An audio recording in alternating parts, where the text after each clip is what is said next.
Matias, queria entender um pouco da tua leitura, essa decisão do Supremo Tribunal Federal de validar ali o aumento do IOF por decreto e ainda com um efeito retroativo. A gente já até discutiu bastante aqui sobre essa questão, né? O quanto isso provoca insegurança entre os agentes de mercado.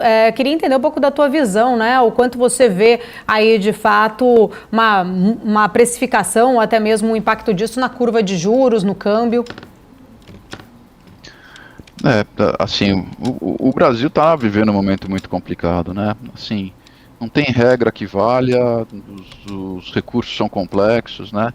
Eu fiquei um pouco surpreso com a decisão por alguns aspectos, né? Pode ser um pouco de ignorância da estrutura jurídica, do que o Alexandre de Moraes examinou, mas veja bem, tem um princípio, meio que um pilar fundamental da institucionalidade dos impostos, que é o princípio da anterioridade, né?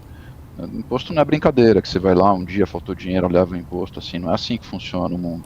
Tem o princípio da anterioridade, ou no mínimo a noventena, né? Então, quando você vai mudar um imposto com caráter arrecadatório, você dá um prazo para as pessoas, idealmente um ano, né, anterioridade, você aprova o imposto para valer no ano seguinte, para você poder incorporar isso no planejamento financeiro das pessoas, ou a noventena, quando há uma alteração de alíquota, né? Isso vale para todos os impostos, exceto para o IOF.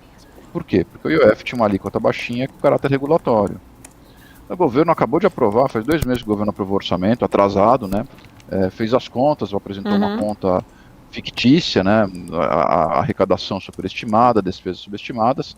Não surpreendentemente, de uma hora constatou que não ia cumprir a meta. O que ele fez?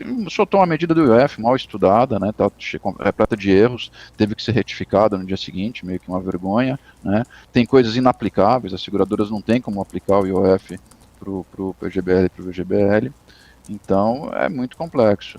E aí o Congresso derrubou a medida e o Alexandre de Moraes restabeleceu.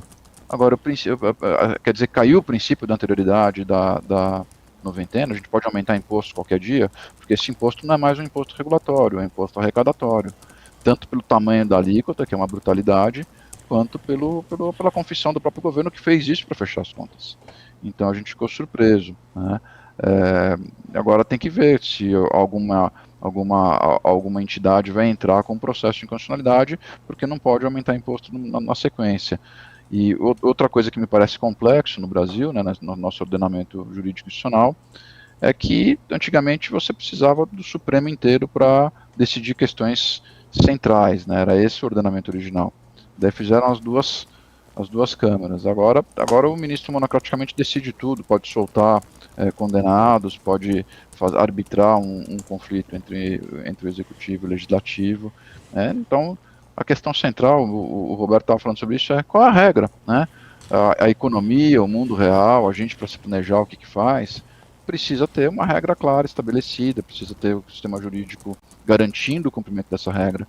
A gente virou um lugar sem regra, cada um faz o que quer, quem pode mais faz as coisas, vai atropelando, né? Então é muito complexo. Por último, eu destaco o seguinte, é mentira que esse aumento do IOF seja, pegue mais os ricos do que os pobres, é ao contrário, né?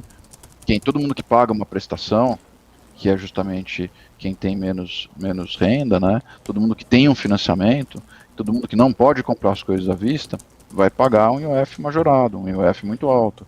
Então isso atrapalha a vida financeira das pessoas, especialmente das pequenas e médias empresas. Então é uma medida muito ineficiente, ainda que seja para preservar uma condição fiscal na nossa já frágil e muito mal conduzida política fiscal.